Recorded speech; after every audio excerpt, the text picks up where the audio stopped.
నమస్కారం. సిటీ కృష్ణతేజ వార్తలకు స్వాగతం. ముఖ్యాంశాలు. తిరుపతి కపిలతీర్థంలో శాస్త్రోక్తంగా రుద్రహోమం. కార్తీక సోమవారం సందర్భంగా భక్తులతో కిటకిటలాడిన శ్రీకాళహస్తి గుడిమల్లం ఆలయాలు. ఉపవాస దీక్షలతో కార్తీక దీపాలు వెలిగించిన మహిళా భక్తులు. ఉమ్మడి చిత్తూరు జిల్లా వ్యాప్తంగా ప్రజా సమస్యల పరిష్కార వేదికలకు పోటెత్తిన అర్జీదారులు. సమస్యల సత్వర పరిష్కార దిశగా కృషి చేయాలని అధికారుల ఆదేశాలు.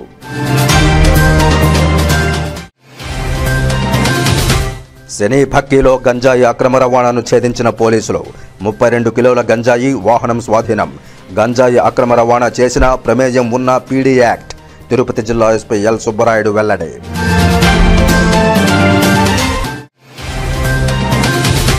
రేణిగుంట మండలం గాజులమండ్యం పోలీస్ స్టేషన్ పరిధిలో జరిగిన హత్య కేసులో 3 అరెస్ట్.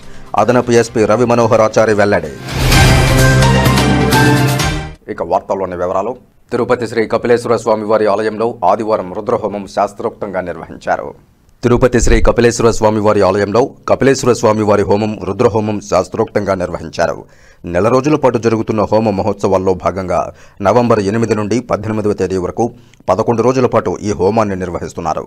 ఇందులో భాగంగా యాగశాలలో ఉదయం పూజ, రుద్రజపం, హోమం, లఘు పూర్ణాహుతి, నివేదన, హారతి నిర్వహించారు. సాయంత్రం పూజ, జపం, హోమం, రుద్ర త్రిశతి, బిల్వార్చన, నివేదన, విశేష దీపారాధన, హారతి సమర్పించారు. తిరుపతి నగరపాలక సంస్థ కార్యాలయంలో సోమవారం నిర్వహించిన ప్రజా ఫిర్యాదుల పరిష్కార వేదికకు 36 వినతులు వచ్చాయని డిప్యూటీ కమిషనర్ అమరయ్య తెలిపారు. సోమవారం తిరుపతి నగరపాలక సంస్థ కార్యాలయంలో డయల్ యువర్ కమిషనర్ ప్రజా ఫిర్యాదుల పరిష్కార వేదిక కార్యక్రమాలను నిర్వహించారు. ఈ కార్యక్రమంలో 24 మంది కార్యాలయానికి నేరుగా వచ్చి వినతులు సమర్పించగా 12 మంది ఫోన్ ద్వారా తమ సమస్యలు తెలిపారు. వినాయక నిమజ్జనం అనంతరం మిగిలిన విగ్రహాలు, వ్యర్థాలు తొలగించాలని, భూగర్భ డ్రైనేజీ పొంగి పొర్లుతోంది పరిష్కరించాలని, ఎన్జీఓ కాలనీలో చెట్లు పెరిగి పాములు బిడద ఎక్కువగా ఉందని, బండారు కాలనీలో తమ ఇంటి వద్ద ఏర్పాటు చేసిన గార్బేజ్ పాయింట్ తొలగించాలని, చింతల చేను, ఎరుకుల కాలనీ, శ్మశాన వాటికకు ప్రహరీ గోడ నిర్మించాలని, హథీరాంజీ కాలనీ నిబంధనలకు విరుద్ధంగా జరుగుతున్న నిర్మాణాలను ఆపాలని, భూపాల్ హౌసింగ్ కాలనీలో ఉన్న పార్కును అభివృద్ధి చేయాలని, రైతు బజార్ వద్ద రోడ్డుపై కూరగాయల వ్యాపారాలు అరికట్టాలని, రాజీవ్ గాంధీ కాలనీలో రోడ్లపై గుంతలు పూడ్చాలని, దోమల నివారణకు మందులు చల్లాలని, జగ్జీవన్ రామ్ పార్కు కమ్యూనిటీ హాల్లో ఇష్టానుసారం బాడుగులు వసూలు చేస్తున్నారు, నియంత్రించాలని కోరారు. ఆయా సమస్యలను అధికారులకు పంపామని త్వరగా పరిష్కరించాలని డిప్యూటీ కమిషనర్ అధికారులను ఆదేశించారు. ఈ కార్యక్రమంలో superintending engineer Shyam Sundar, municipal ఇంజనీర్లు Tulasikumar, Gomathi, health officer doctor Yuva Anvesh, DCP Khan, revenue అధికారులు Sethumadhav, Ravi, fire officer Srinivasulu, veterinary officer Gunasekhar, డీఈలు, ఏసీపీలు, శానిటరీ సూపర్వైజర్లు తదితరులు ఉన్నారు. తిరుమల తిరుపతి దేవస్థానం మాజీ పాలక మండలి సభ్యులు ఓవి రమణ మీడియా సమావేశంలో మాట్లాడారు. ఆ విశేషాలు చూద్దాం. తిరుమల తిరుపతి దేవస్థానం చరిత్రలో బహుశా కొన్ని దశాబ్దాలుగా మనం ఇప్పుడు చూస్తున్న సీట్తో కూడిన CBI enquiry, CID enquiry, ACB enquiry, ఇంకా రేపు ఎన్ని రాబోతున్నాయో ఎంక్వైరీలు. ఇంత దౌర్భాగ్యమైన పరిస్థితికి మూల కారణం గత ప్రభుత్వంలో అప్పటి పాలక మండలి చేసిన నిర్వాకం, దురాఘాతాలు. వీటి ప్రతిఫలమే ఈరోజు పరకామణ దొంగతనం, నెయ్యి ప్రసాదాలు, నెయ్యి నాణ్యత, నెయ్యి విషయంలో నేను మొట్టమొదటిగా చెప్పినప్పుడు ఇది ఇంపోర్ట్ చేసి, బటర్ ఆయిల్ ఇంపోర్ట్ చేసి రంగులు కల్పించి ఇస్తున్నారు అని చెప్పి నేను గగ్గోలు పెట్టి అన్నీ చేస్తే ఈరోజు నిరూపణ అయింది. ఆ నెయ్యి కల్తీ నెయ్యి, అది ఇంపోర్ట్ చేసి పామాయిల్ను కలర్స్ కలిపి తీసుకొచ్చిన నెయ్యి కొన్ని కోట్ల మంది భక్తులకు అన్నప్రసాద రూపంలో, లడ్డు రూపంలో మీరు తినిపించారే. కల్తీ నెయ్యి అని తెలిసి కూడా అటువంటి వాళ్ళకి అర్హత లేదు, ఆ నెయ్యి ప్రొడక్షన్ చేసే కెపాసిటీ లేదని తెలిసిన డైరీలకు కూడా ఇటువంటి కల్తీ నెయ్యి తీసుకొచ్చి కోట్ల మంది మనోభావాలు, స్వామి శాక్తాలతో సమర్పించే నైవేద్యాల దగ్గర నుంచి, లడ్డు విషయాల దగ్గర నుంచి కల్తీ జరిగితే కనీసం పశ్చాత్తాపం కూడా ఇవాళ లేదు. అరే మనం తప్పు చేశామే, అటువంటిది ఇంత నిరూపణ అయిపోయి సీట్లు కూడా తీసుకొచ్చి వీళ్ళు జైల్లో కూడా పెడితే ఇటువంటి తప్పు మనం చేసామని పశ్చాత్తాపం లేకపోగా సాక్షాత్తు కానుక రూపంలో భక్తులు ముడుపు రూపంలో తీసుకొచ్చి హుండీలేసిన డబ్బులు అవి దొంగతనం అయిపోతే ఆ దొంగతనమై పట్టుకున్న వాటిలో కూడా అది మీరే తీసుకొచ్చి మీ హయాంలో దొంగతనం జరిగింది, కోర్టులు నొక్కేశారు, దాంట్లో ఎవరో భాగస్వాములు కూడా రేపో ఎల్లుండో తేలబోతుంది. ఏసీపీ ఒకవైపు, సిఐడి ఒకవైపు, సాక్షాత్ డీజీ కాడలు అధికారులు ఎంక్వైరీ చేయబోతుంటే మరొక పక్క ఇప్పుడు భక్తులకంతా లేని అనుమానము, అసలు స్వామి నగలు ఒరిజినల్గా ఉన్నాయా గుళ్ళో, వాటి ప్లేస్లో గిల్ట్ నగలు ఏమైనా చేరాయా? ఇది ఎందుకు ఇవాళ నేను మాట్లాడుతున్నానంటే కారణం, వీళ్ళ హయాంలో ఒక భక్తుడు స్వామికి బంగారు కానుక, బంగారు చెంబు అనుకుంటాను, చెంబో పళ్ళెం ఇస్తే 6 నెలల పాటు బుక్లో ఎంటర్ చేయకుండా అలాగే పెట్టింది.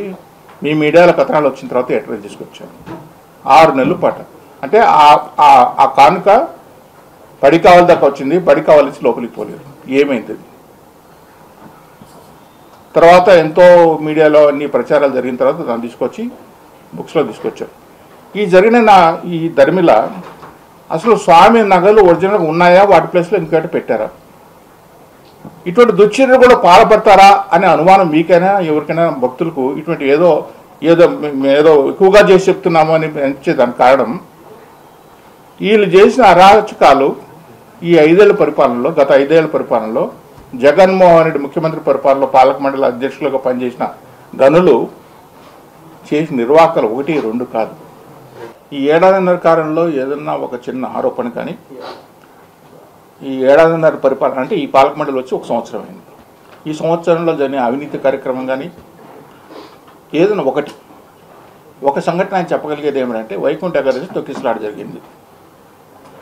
అది దానివల్ల కమ్యూనికేషన్ గ్యాప్ అధికారులకు, పాలక మండలికి కావచ్చు, ఆలోచన రహితంగా చేసిన కార్యక్రమం కావచ్చు, దానివల్ల తప్పనిచ్చి అవినీతి కార్యక్రమాలు ఈ 1 సంవత్సరం పాలక మండలి ఏర్పడినప్పుడు కానీ నాకు తెలిసి తిరుమల తిరుపతి దేవస్థానంకి వచ్చిన ఏ ఎగ్జిక్యూటివ్ ఆఫీసర్ కానీ అవినీతి పరుడు కాదు.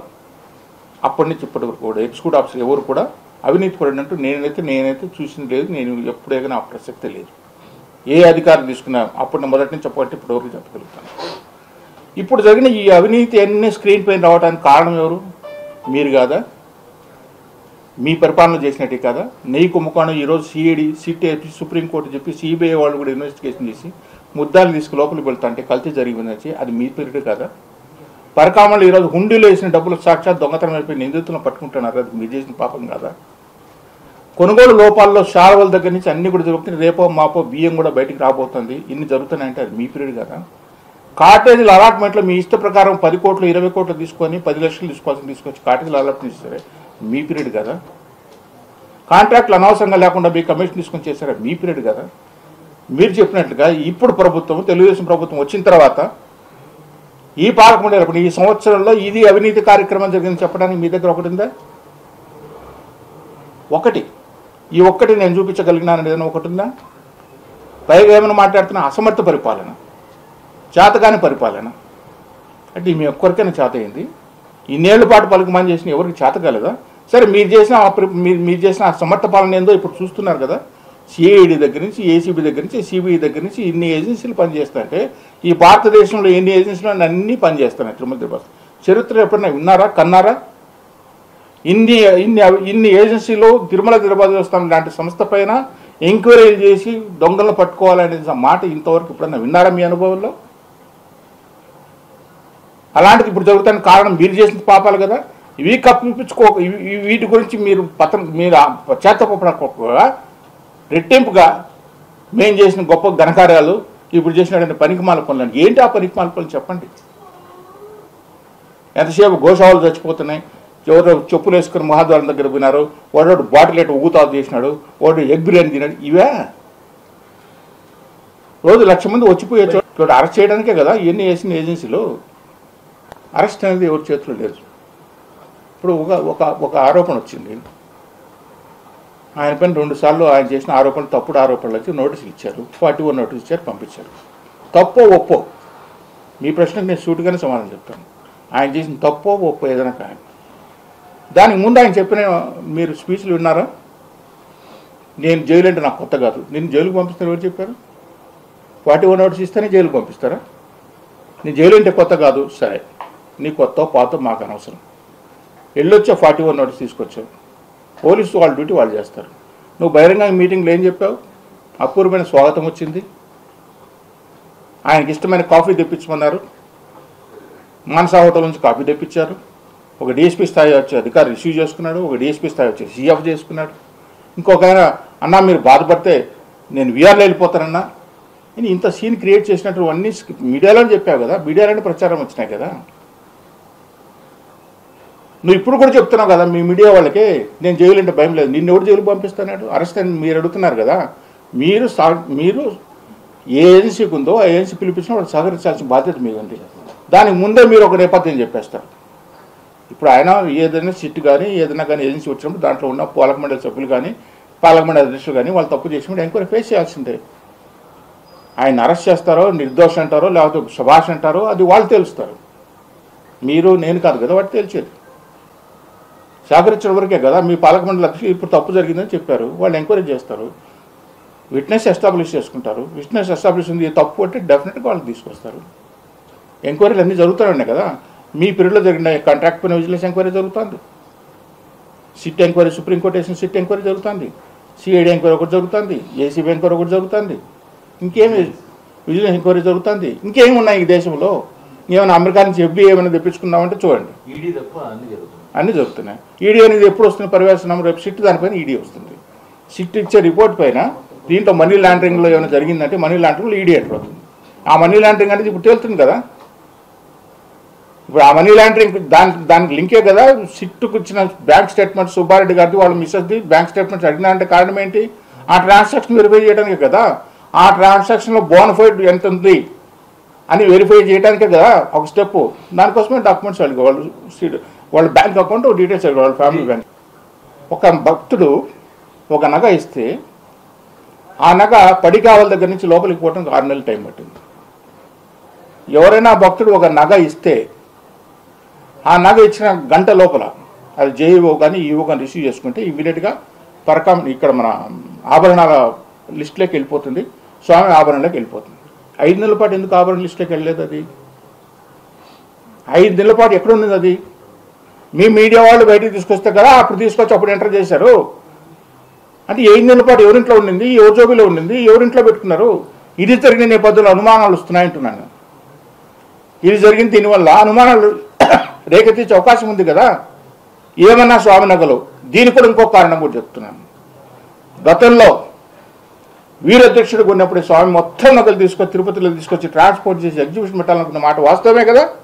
వద్దని చెప్పి చివరికి ఆ వెంకటేశ్వర స్వామి కాపాడుకొని సెంట్రల్ బ్యూరో ఆఫ్ ఇంటెలిజెన్స్ దగ్గర నుంచి డైరెక్షన్ వస్తే వచ్చి మీరు నగలు కదిలించడానికి లేదని అప్పుడు ఆఫ్ చేశారు. పెట్టెలన్నీ బ్లాక్ బాక్స్లు వేసి అన్నీ పెట్టారు కదా. ఆ ట్రాన్స్పోర్ట్లు ఏది దీని ప్లేస్లో జరిగిపోతే దీని ఇంకో కారణం కూడా చెప్తాం. సాక్షాత్తు స్వామి కళ్యాణాలు అన్నీ జరుగుతున్నాయి నుంచి అప్పుడు ప్రచారం ఈయన పీరియడ్లో కదా స్వామి కళ్యాణాలు తీసుకొచ్చి పెట్టింది. ఆ స్వామి కళ్యాణానికి వేసే నగలు మొత్తం గిల్ట్ నగలే కదా. ఆ గిల్ట్ నగలు 100 మక్కిగా ఇట్లాగే ఉంటాయి కదా, పచ్చ అన్నీ కూడా స్వామి నగలు ఎట్లా ఉంటాయి అట్లా ఉంటాయి కదా. ఆ నగలు ఎక్కడ తీసుకొచ్చి పెడతారు మరి? ఆ నగలు ప్లస్ ఈ నగలు పెట్టి ఆ నగలు వస్తాయని దానికి ఎక్కడ ఇది ఉంది? అంటే అనుమానాలు ఇన్ని జరిగిన తర్వాత సాక్షాత్ ఉండిలన్నీ డబ్బులు పోయినాయి, ఉండిలన్నీ డబ్బులు ఇచ్చే పరిస్థితి వస్తే ఇప్పుడు ఆ నగలు ఉన్నాయా నగలు పోయినాయి అనుమానాలు భక్తులు రావడంలో సందేహం లేదు కదా. వాటిని నివృత్తి చేయాల్సిన బాధ్యత కూడా పాలక మండలి పైన ఉంది, అధికారుల పైన ఉంది అని చెప్పి నేను చెప్పటం. ఆ నివృత్తి చేయాల్సిన బాధ్యత కూడా ఆయన పైన ఉంది కదా. ఇప్పుడు దానికి నేనేమడుగుతున్నాను, 6 నెలల పాటు ఆ ఆభరణ లిస్టులోకి ఆ నగ ఎందుకు చేరలేదు? ఎక్కడ లోపం ఉంది? అది జరిగినప్పుడు మిగతా అనుమానం రావడం సహజం, అనుమానం రావడం తప్పేం లేదు కదా.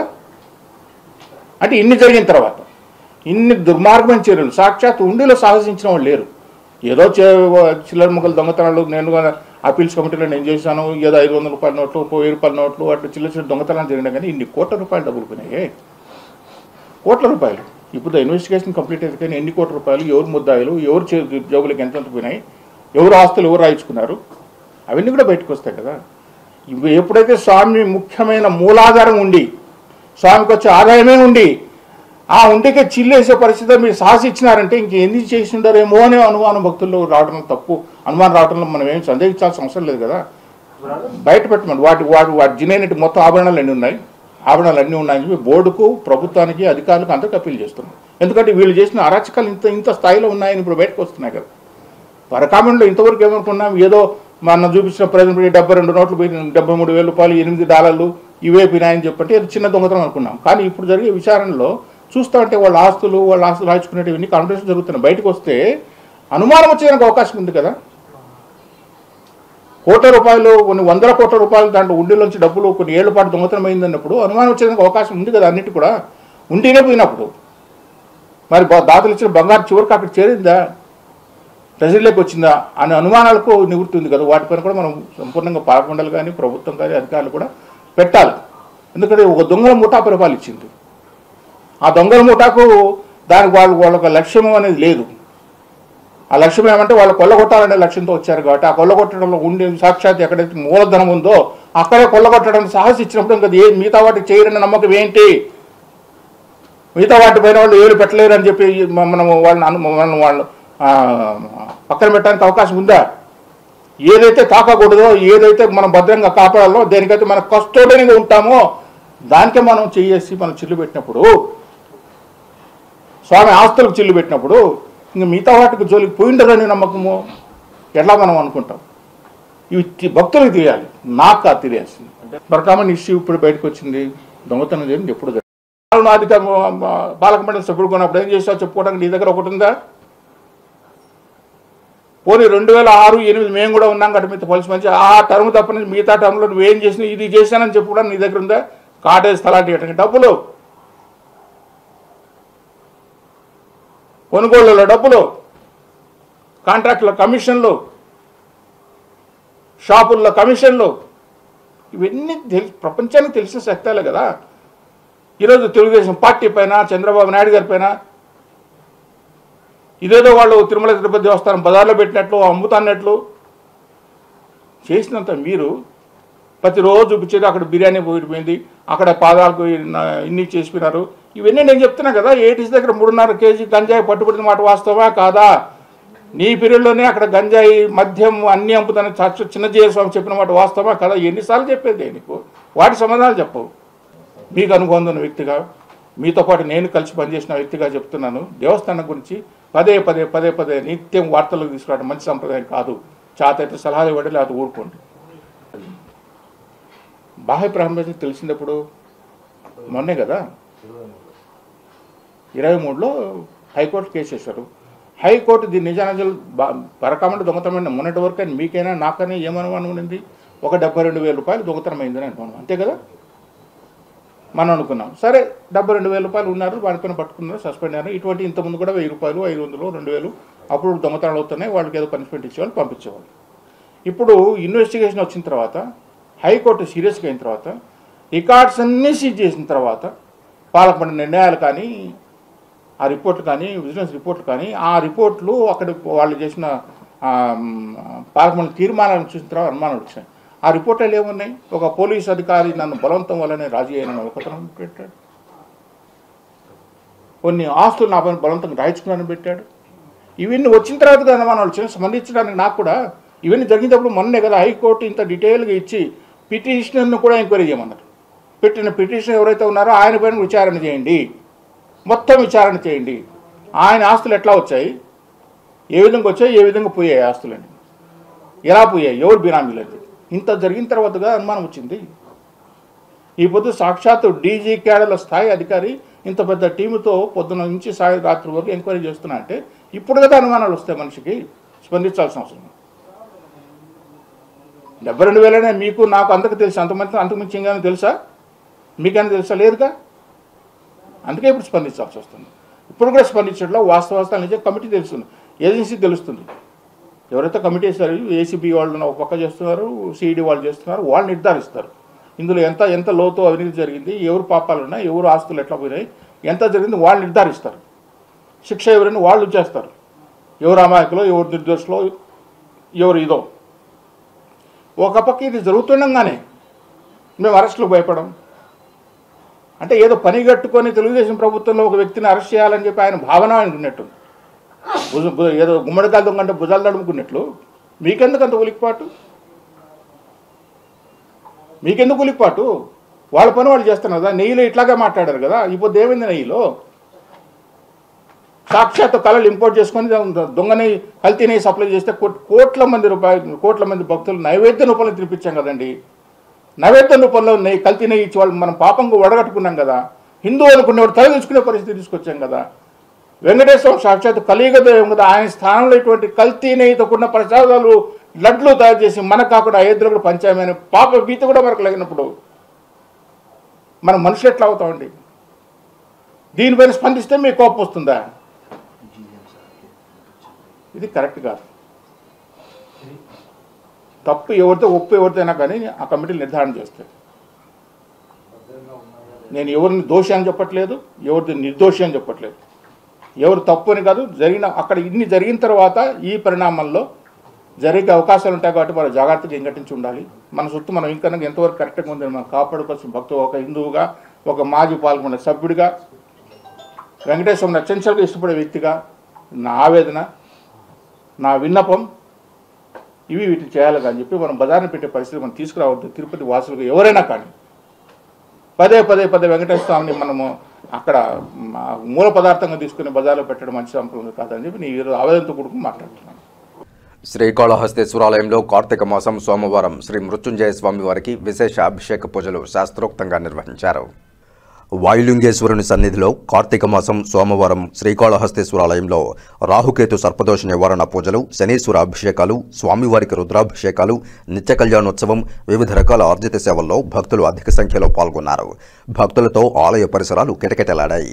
కార్తీక మాసం సోమవారాన్ని పురస్కరించుకుని మృత్యుంజయ స్వామివారి అభిషేక సేవను చేపట్టారు. ఆలయ అర్చకులు, వేద పండితుల ఆధ్వర్యంలో కలశ స్థాపన పూజలు నిర్వహించి మృత్యుంజయ స్వామివారి మూల విరాటకు వివిధ రకాల సుగంధ ద్రవ్యాలతో వేదోక్తంగా అభిషేకం నిర్వహించారు. అనంతరం దివ్యాలంకారాలు చేసి ధూపదీప నైవేద్యాలు నివేదించి పూర్ణహారతులు సమర్పించారు. సంపూర్ణ ఆయురారోగ్యాలతో ఉండాలని సోమవారం భక్తులు మృత్యుంజయ స్వామివారికి అభిషేక సేవ నిర్వహించుకున్నారు. శ్రీకాళహస్తీశ్వర స్వామివారి దేవస్థానంలో కార్తీక మాసం పర్వదినాలను పురస్కరించుకుని రెండవ రోజు సహస్రనామలింగం సన్నిధానంలో స్వామి అమ్మవార్లకు లక్ష కుంకుమార్చన, బిల్వార్చనలను వేద పండితులు శాస్త్రోక్తంగా నిర్వహించారు. ఈ లక్ష కుంకుమార్చన, బిల్వార్చనలను స్వామి అమ్మవారి అంతరాలయంలో కార్తీక మాసం చివరి రోజు వరకు ప్రతిరోజు వేద పండితులచే లక్ష బిల్వార్చన, కుంకుమార్చన కార్యక్రమాన్ని శాస్త్రోక్తంగా నిర్వహిస్తున్నారు. ఈ కార్యక్రమంలో ఆలయ అధికారులు పాల్గొన్నారు. శ్రీకాళహస్తీశ్వరాలయంలో కార్తీక మాసం సందర్భంగా నటరాజ మండపంలో నిర్వహిస్తున్న సాంస్కృతిక కార్యక్రమాల్లో కళాకారులు ఉత్సాహంగా పాల్గొంటున్నారు. ఈ నేపథ్యంలో ఆదివారం రాత్రి జరిగిన సాంస్కృతిక కార్యక్రమంలో తిరుపతిలోని పుష్ప నృత్యాలయంకు చెందిన పుష్ప, వరుణ్ తేజస్ అకాడమీ తరపున త్రిపుర, హైదరాబాద్కు చెందిన నటరాజ నృత్యాలయం దుర్గాభావని బృందం చేసిన నృత్య ప్రదర్శన భక్తులను ఆకట్టుకుంది. ఈ కార్యక్రమంలో పాల్గొన్న కళాకారుల బృందానికి ఆలయ అధికారులు ఆశీర్వదించి దేవస్థానం తరపున తీర్థప్రసాదాలు, మొమెంటోలను అందించారు. కార్తీక మాసం 18వ రోజు సందర్భంగా శ్రీకాళహస్తీశ్వరాలయంలో కార్తీక దీపాన్ని ఈవో బాపిరెడ్డి దంపతులు శాస్త్రోక్తంగా ఆవిష్కరించారు. కార్తీక మాసంలో సర్వేశ్వరుడు జ్యోతి స్వరూపంలో దర్శనమిస్తాడని పురాణాలు పేర్కొంటున్నాయి. కార్తీక మాసంలో భక్తులు జ్యోతి స్వరూపుడైన సర్వేశ్వరుని దర్శించుకోవడానికి ఆకాశ దీపాన్ని ఆవిష్కరిస్తారు. శ్రీకాళహస్తి ఆలయ ఆవరణలో ఆకాశ దీపోత్సవాన్ని చేపట్టారు. కార్యనిర్వహణాధికారి బాపిరెడ్డి దంపతులు ఆకాశ దీపాన్ని వెలిగించి పూజా కార్యక్రమాలు నిర్వహించి ప్రారంభించారు. భక్తులు ఆకాశ దీపాన్ని దర్శించుకుంటూ శివనామ స్మరణలు చేశారు. ఆలయ అర్చకులు, వేద పండితుల ఆధ్వర్యంలో ఆకాశ దీపానికి శాస్త్రోక్తంగా పూజలు చేపట్టారు. ఈ ఉత్సవానికి కార్యనిర్వహణాధికారి బాపిరెడ్డి దంపతులు విచ్చేసి పూజా కార్యక్రమాల్లో పాల్గొన్నారు. విశేష పూజల అనంతరం భక్తుల శివనామ స్మరణల నడుమ వేదోక్తంగా ఆకాశ దీపాన్ని ఆవిష్కరించారు. దీపం రూపంలో సర్వేశ్వరుని దర్శించుకుంటూ భక్తులు ఆధ్యాత్మిక ఆనందంతో పరవశిస్తూ శివనామ స్మరణలు చేస్తూ భక్తి ప్రపత్తులతో ప్రణమిల్లారు. ఈ కార్యక్రమంలో temple superintendent Nagabhushanam, AEO Vidyasagar Reddy, temple inspector Venkataswamy, ఆలయ అధికారులు పాల్గొన్నారు. శ్రీకాళహస్తీశ్వర దేవస్థానంలో కార్తీక మాసం 3వ సోమవారం సందర్భంగా శ్రీకాళహస్తి ఆలయం భక్తజన సందోహంతో నిండిపోయింది. ఆలయంలో కార్తీక మాసంలో కోటి బిల్వార్చన, కోటి కుంకుమార్చన జరుగుతున్న సమయంలో భక్తులు అధిక సంఖ్యలో పాల్గొంటున్నారు. హరిహరాదులకు ఎంతో ప్రీతికరమైన కార్తీక మాసంలో శివాలయాల్లో దీపాలు వెలిగించడం ద్వారా తమ మొక్కులు తీరుతాయని భక్తుల ప్రగాఢ విశ్వాసం. దీంతో ప్రముఖ పుణ్యక్షేత్రమైన శ్రీకాళహస్తీశ్వర దేవస్థానానికి వివిధ ప్రాంతాల నుండి భక్తులు పోటెత్తారు. దీంతో శ్రీకాళహస్తేశ్వర దేవస్థానం అధికారులు విచ్చేసిన భక్తులకు ఆలయ పరిసరాల్లో దీపాలు వెలిగించడం కోసం వివిధ ఏర్పాట్లు చేశారు. శ్రీకాళహస్తేశ్వర దేవస్థానానికి విచ్చేసిన భక్తులు స్వర్ణముఖి నది వద్ద గల స్నానఘట్టాల్లో స్నానమాచరించి ఉపవాస దీక్షలతో ఆలయ ఆవరణలో దీపాలు వెలిగించి అనంతరం స్వామి అమ్మవార్లను దర్శించుకుని పునీతులయ్యారు. కార్యనిర్వహణాధికారి Bapireddy, deputy EO Krishnareddy, AEO Vidyasagar Reddy, incharge temple inspector Sudarshan Naidu క్యూలైన్లను, భక్తులకు అందుతున్న సౌకర్యాలను పర్యవేక్షించారు. పుత్తూరులోని న్యాయస్థానంలో న్యాయవాది రాజశేఖర్పై జరిగిన హత్యాయత్నాన్ని ఖండిస్తూ శ్రీకాళహస్తిలోని న్యాయవాదులు కోర్టును బహిష్కరిస్తూ కోర్టు వెలుపల నిరసన ధర్నా చేపట్టారు. ఈ సందర్భంగా న్యాయవాదులు మాట్లాడుతూ పుత్తూరులో న్యాయవాది రాజశేఖర్పై ప్రతివాదికి సంబంధించిన కక్షిదారుడు కారుతో ఢీకొని హత్యాయత్నం చేయడం దారుణమన్నారు. న్యాయవాదిపై దాడికి పాల్పడిన వ్యక్తిపై కఠినమైన చర్యలు తీసుకోవాలని కోరారు. న్యాయవాదుల మీద దాడికి పాల్పడిన వారిపై కఠిన చర్యలు తీసుకునే విధంగా కొత్త చట్టాలు తీసుకురావాలని కోరారు. ఈ నెల 7వ తారీఖున పుత్తూరు కోర్టులో రాజశేఖర్ అనే న్యాయవాది మీద ప్రతివాదికి సంబంధించినటువంటి కక్షిదారుడు కారుతో గుద్ది హత్యాయత్నం చేసినాడు. దీన్ని జిల్లా వ్యాప్తంగా న్యాయవాదులందరూ ఖండిస్తున్నారు. ఈ విచిత్ర పోకడలు ఎక్కువైపోతుంది కక్షిదారులు. ఇది తగ్గించుకోవాలా. న్యాయవాదులు కేవలం న్యాయం కోసం పోరాడతారు. వాళ్ళకంటే వ్యక్తిగత ప్రయోజనాలు ఏముండవు. కేవలం న్యాయవాదులు తమ క్లయింట్ల కోసం పోరాడుతుంటే దాన్ని కూడా తట్టుకోలేక ఈ వికృతంగా మనుషులు ప్రవర్తిస్తూ న్యాయవాదుల మీద దాడి చేస్తారు. దీని మీద శ్రీకాళహస్తి బార్ అసోసియేషన్ తరఫున న్యాయవాదులందరూ జిల్లా వ్యాప్తంగా చేస్తున్నారు. ఈ యొక్క దాడిని అందరూ ఖండిస్తూ ఈరోజు బాయ్కాట్ చేస్తున్నాం. ఒకరోజు శ్రీకాళహస్తి న్యాయవాదుల తరఫున. నమస్కారం. నిన్న జరిగిన సంఘటనని దృష్టిలో ఉంచుకొని మీకు తెలిసిన విషయమే, పుత్తూరులో జరిగిన ఒక న్యాయవాది మీద జరిగిన దాడిని తీవ్రంగా ఖండిస్తూ ఈరోజు శ్రీకాళహస్తి కాళహస్తి కోర్టులో ఉన్న న్యాయవాదులందరూ కలిసి ఏకకంఠంగా ఈరోజు కోర్టును బాయ్కాట్ చేస్తూ అదేవిధంగా న్యాయవాదుల మీద జరిగే దాడిని తీవ్రంగా ఖండిస్తున్నాం. ఎందుకు చెప్తున్నానంటే ఈరోజు సామాన్యుడి పౌరుడికి రక్షణ లేదు. అటువంటి తరుణంలో న్యాయవాదులకు ఏం రక్షణ కల్పిస్తున్నారు అనే దానికి ఒక నిదర్శనం ఇది. ఎందుకంటే న్యాయం కోసం పోరాడే ఒక వ్యక్తికి న్యాయం కల్పించట్లేదు. మొన్న సుప్రీంకోర్టులో చూస్తే ఒక సుప్రీంకోర్టు జస్టిస్ మీద అతను ఏదో తీర్పు ఇచ్చాడని, అతనికి ఫేవర్గా తీర్పు వెళ్ళని అతని మీద చొప్పెత్తి దాడి జరిగిన దర్శనం మొన్న జరిగింది. అదే కోణంలో ఈరోజు తిరుపతి జిల్లాలో పుత్తూరులో ఇది మళ్ళా పునర్జీవనం చేసుకునేది. ఇటువంటి తరుణంలో ఒకసారి తెలంగాణలో న్యాయవాదులను అయితే భార్యాభర్తలను ఇద్దరిని చంపిన దృశ్యం తెలుసు. న్యాయవాదులకి మీద ఎవరు దాడి చేసినా ఒక కఠినమైన చట్టం వస్తే దాన్ని మేము స్వాగతిస్తాము. లేని ఎడల న్యాయవాదులు తమ వృత్తిని చేసేదాన్ని కూడా భయభ్రాంతులయ్యి చాలా దూరంగా న్యాయ వృత్తికి దూరం అవ్వాల్సిన పరిస్థితి అయితే ఏర్పడుతుంది. కావున మీరందరూ దీన్ని దృష్టిలో ఉంచుకుని నేను అందరి తరఫున కోరుకునేది ఒకటే, న్యాయవాదుల మీద ఎవరైనా చేయబెట్టాలంటే వాళ్ళకి వెన్నుముకలో భయం పుట్టే విధంగా కొత్త చట్టాలు రావాలని కోరుకుంటూ సెలవు తీసుకున్నాను. కళత్తూరు వరద బాధితులను ఆదుకోవడంలో రాష్ట్ర ప్రభుత్వం పూర్తిగా వైఫల్యం చెందిందని కేంద్ర మాజీ మంత్రి చింతామోహన్ విమర్శించారు. తిరుపతి ప్రెస్ క్లబ్లో సోమవారం ఉదయం మీడియా సమావేశంలో కేంద్ర మాజీ మంత్రి చింతామోహన్ మాట్లాడారు. ప్రత్యేక విమానాల్లో తిరుపతి జిల్లాకు వచ్చిన ఉప ముఖ్యమంత్రి పవన్ కళ్యాణ్ ఎస్సీలను పరామర్శించకపోవడం శోచనీయమన్నారు. టీటీడీ వంటి ధార్మిక సంస్థ కళత్తూరు బాధితులకు అన్నం పెట్టలేకపోయిందని, ఇది చాలా దారుణమని అన్నారు. దౌర్భాగ్య పరిస్థితుల్లో ఆంధ్రప్రదేశ్ రాష్ట్రం ఉంది. దీనికి ఉదాహరణ 3 రోజుల నాడు కళత్తూరులో జరిగినటువంటి పరిస్థితి. ప్రతి మానవుడు మనిషన్న మానవుడు ప్రతి ఒక్కడు పోయి చూడాల్సినటువంటి స్థలం అది. టైమే కాపాడింది వాళ్ళని. కళత్తూరు ఎస్సీ కాలనీ వాళ్ళను కాలమే కాపాడింది, ప్రభుత్వాలు కాదు. ప్రభుత్వాలు విఫలమైనాయి.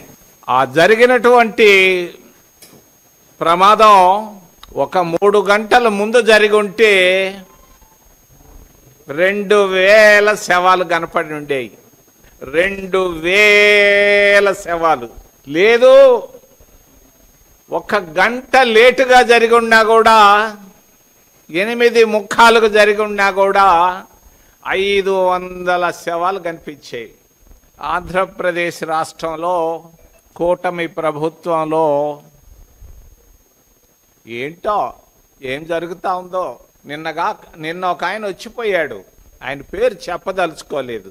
ఏనుగులను వచ్చి చూసిపోయాడు.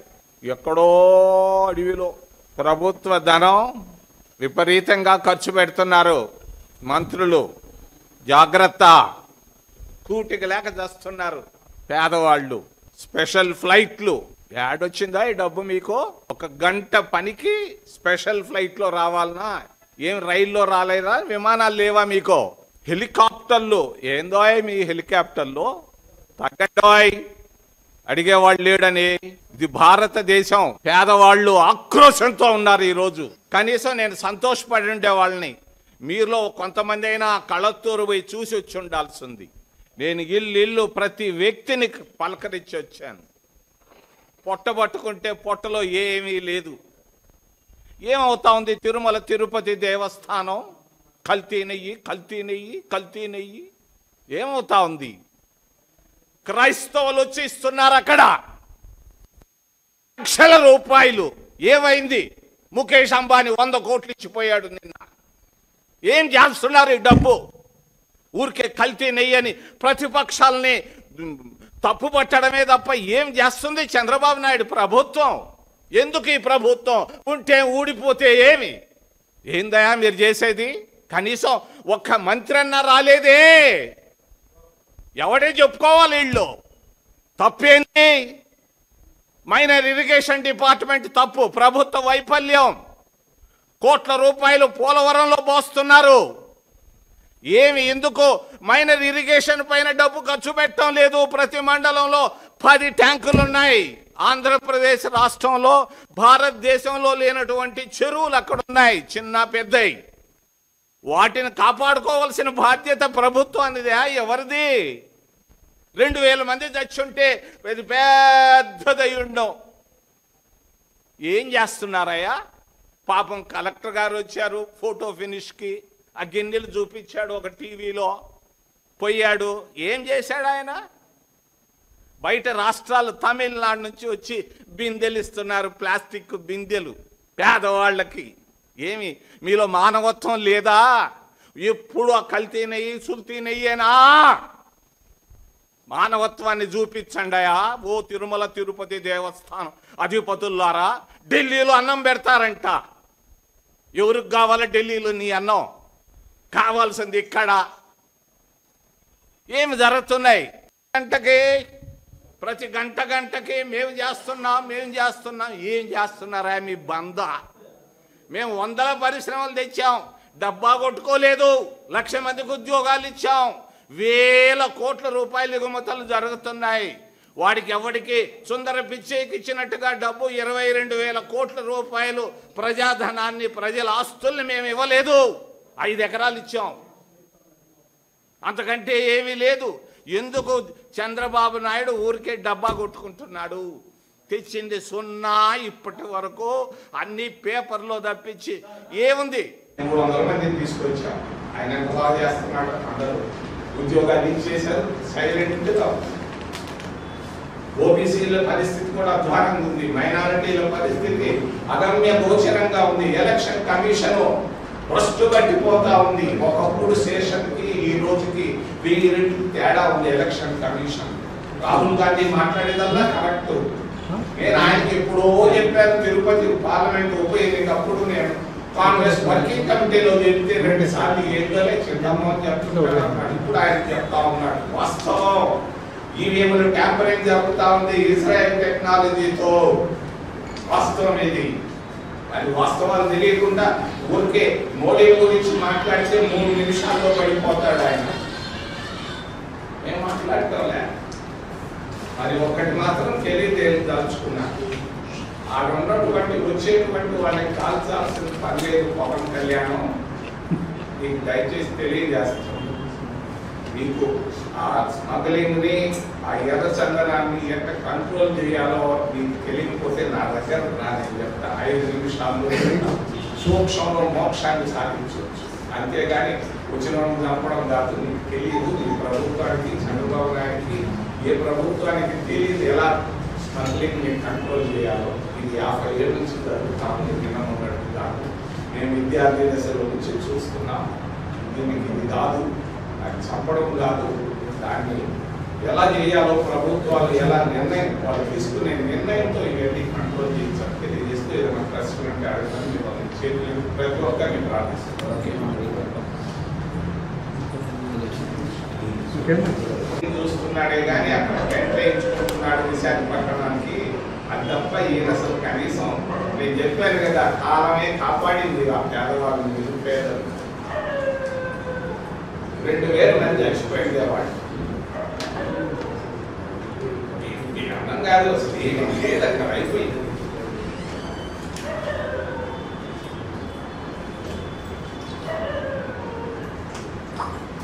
Okay sir. కూడా ఆపాల్సిన అవసరం ఉంది. లేకపోతే కూడా డ్రమ్ములు కొడుతున్నాయి, దెబ్బతింటాయి, ఇమేజ్ పోతా ఉంది పేపర్స్. సార్ బీహార్ ఎన్నికల్లో ఎన్డీఏ మరోసారి గెలుస్తుందని చెప్పేసి నిజాయితీగా ఎన్నికలు జరిగితే లల్లు ప్రసాద్ యాదవ్ పార్టీ గెలుస్తుంది. నిజాయితీగా జరిగింది, నిజాయితీగా జరగటం లేదు ఎన్నికలు. వాస్తవం ఇది, వాస్తవం ఇది. ఆంధ్రప్రదేశ్ నుంచి కూడా తెలుగుదేశం పార్టీ నేతలపై ప్రచారం చేశారు లోకేష్. ఏంటి ఎన్డీఏని దేశవ్యాప్తంగా బలపరచాలని చంద్రబాబు నాయుడు చంద్రబాబు నాయుడు అంతకంటే నేను ఏం చెప్పలేదు. ఆయన గురించి ఎక్కువ చెప్తే నాకు ఆయన బాగా తెలిసి 50 సంవత్సరాలుగా చంద్రబాబు నాయుడు ఆయన అంటే ఏంది వాళ్ళు పోయి అది చేసేది రోడ్డు కాదు. అదే sir collector issue man made mistake identify చేయలేకపోయినారా? ప్రభుత్వ వైఫల్యం, సంపూర్ణంగా ప్రభుత్వ వైఫల్యం. పక్కనే చెరువులు ఉన్నాయి, ఇంకొక చెరువు కూడా రెడీగా ఉంది తెగిపోయేది. 19వ పేరు తుఫాన్ ప్రభావం, మళ్ళీ ఇంకొకసారి దెబ్బ కొట్టినా కూడా కొట్టవచ్చు. పూర్తి ప్రభుత్వ వైఫల్యం. కాంగ్రెస్ ప్రభుత్వం ఉన్నప్పుడు మైనర్ ఇరిగేషన్కు బడ్జెట్ అలాట్ చేసేవారు. ఇప్పుడు మైనర్ ఇరిగేషన్ ఎగ్జిక్యూటివ్ ఇంజనీర్ కూడా మనకు తెలియదు ఇప్పటిదాకా, వాళ్ళ ఆఫీసే ఎక్కడుందో కూడా తెలియదు. ఆ మైనర్ ట్యాంకులు మన ప్రాంతంలోనే కాదు ఆంధ్రప్రదేశ్లోనే విపరీతంగా ఉన్నాయి. ప్రతి మండలంలో 5 నుంచి 10 ట్యాంకులు ఉన్నాయి. భారతదేశంలో ఎక్కడా లేవు, ఆంధ్రప్రదేశ్ రాష్ట్రంలో ఉన్నటువంటి చెరువులు. వీటికి మైనర్ ఇరిగేషన్ డిపార్ట్మెంట్ స్ట్రెంగ్తన్ చేయాలి. చేయకుండా వాళ్ళు దాని కొరకు పెట్టేశారు. అవి చెరువులు తెక్కేముంది, వాళ్ళు ట్యాంక్ బండ్లు ఎట్టున్నాయని చూసుకోవాలి. ఇంజనీర్లు పోయి చూస్తారు, జూనియర్ ఇంజనీర్లు పోయి అసలు పోయినట్టే లేదు గత 10 సంవత్సరాలు. మీరు వైఫల్యం అంటున్నారు. మోంతా తుఫానుకు ముందు నుంచి జాగ్రత్త పడ్డాము, సక్సెస్ఫుల్ గా ఎదుర్కోగలిగాము, ప్రభుత్వం ఎంతో అప్రమత్తంగా వివరించిందని చెప్పేసి సీఎం కూడా చెప్పారు. ఆయన సీఎం ఊరికే డ్రమ్ కొడుతున్నాడు. ఇక్కడ ఎందుకు వాళ్ళు 2000 మంది చచ్చిపోయారు? ఆయన ఊరికే పత్రికలతో తప్ప, మీడియాతో మేనేజ్మెంట్ తప్ప గ్రౌండ్ లో లేదు. ఇదే కాదు, అసలు 10-20 సంవత్సరాల్లో ఈ పేదవాళ్ళకి ఏమీ జరిగింది వీళ్ళే. ఊరికే బట్టలు ఒక ఆయన ఓడిపోయాడు, ఇంకొక ఆయన ఏంటంటే నేను ఇచ్చేసాను సూపర్ 6 అని ఊరికే పెట్టుకోవడం, ఫ్లెక్సీలు పెట్టుకోవడం తప్ప గ్రౌండ్ లో నేను చూశాను, నా కళ్ళారా చూశాను. నేను కట్టించిన బిల్డింగ్ లేకపోతే కూడా టైం పక్కన పెడదాం, 2000 మంది చచ్చిపోయిందా? నేను కట్టించాను చెప్పు తప్పది. ఆ చిన్న మిద్దెలతో ఎక్కారు, 10 అడుగుల్లో నీళ్లు వచ్చాయి, ఆ చచ్చిపోయారు. ఆ బిల్డింగ్లు కాంగ్రెస్ పార్టీ కట్టుకుంటుంటే 2000 మంది ఏమీ జరగలేదు. గత 10 సంవత్సరాల్లో మా దగ్గర హౌసింగ్ అసలు ఏమి ఎక్కడ ఏఎస్సీ కాలనీలో ఆంధ్రప్రదేశ్ రాష్ట్రంలో జరగలేదు. 1 సెంట్ ఇచ్చాను, హాఫ్ సెంట్ ఏమి వేస్ట్ అయిపోయినాయి. బాగా పూర్తిగా విఫలం అయిపోయింది ఆంధ్రప్రదేశ్. మాట్లాడేవాడు లేడు, చెప్పేవాడు లేడు, అన్ని బలహీనంగా ఉన్నాయి. చాలా ప్రమాదకర పరిస్థితుల్లో ఉంది ఆంధ్రప్రదేశ్ రాష్ట్రం. పక్కన తమిళనాడు బ్రహ్మాండంగా ఉంది. నేను చూస్తున్నాను ప్రతి వారానికి 1-2 సార్లు తెలియకుండానే సైలెంట్ గా పోతే ఎంతో బాగుంది. ఇక్కడికంటే 10 నిమిషాలు బాగుంది. స్టాలిన్ చాలా కూటమి ప్రభుత్వం పేదలకు ఇస్తామన్న 2 సెంట్ల ఇళ్ల స్థలాలను ఇవ్వాలని తిరుపతి ఆర్డీఓ కార్యాలయం వద్ద సిపిఎం ధర్నా నిర్వహించింది. దాదాపు కూటమి ప్రభుత్వం అధికారంలోకి వచ్చి 20 నెలలు గడుస్తున్నా చేసిన వాగ్దానాలు నిలబెట్టుకోలేకపోవడం అమానుషమన్నారు. ఎప్పటికైనా పేదల కష్టాలను గుర్తించి ఇచ్చిన హామీలను నెరవేర్చాలని డిమాండ్ చేశారు. అర్హులైనటువంటి పేదలందరికీ ఇళ్ల స్థలాలు ఇవ్వాలని చెప్పి సిపిఎం పార్టీ ఆధ్వర్యంలో ఈరోజు ఆర్డీఓ కార్యాలయం వద్ద నిరసన కార్యక్రమం చేపట్టడం జరిగింది. కూటమి ప్రభుత్వం అధికారంలోకి రాకమునుపు పట్టణ ప్రాంతాల్లో ఉన్నటువంటి నిరుపేదలందరికీ 2 సెంట్ల స్థలాలు కేటాయిస్తామని, గ్రామీణ ప్రాంతాల్లో ఉన్నటువంటి వాళ్ళందరికీ 3 సెంట్ల స్థలాలు కేటాయిస్తామని చెప్పి ప్రభుత్వం వాగ్దానం చేసింది. ఆ వాగ్దానం ప్రకారం నిరుపేదలందరికీ ఇళ్ల స్థలాలు కేటాయించాలని చెప్పి సిపిఎం పార్టీకి అడుగుతా ఉన్నాం. దాదాపు కూటమి ప్రభుత్వం అధికారంలోకి వచ్చి 20 నెలలు అయిపోతా ఉంది. సూపర్ 6 హామీలో చాలా వాటిని ఇంప్లిమెంటేషన్ చేయకుండా ఉన్న పరిస్థితి కనబడుతోంది.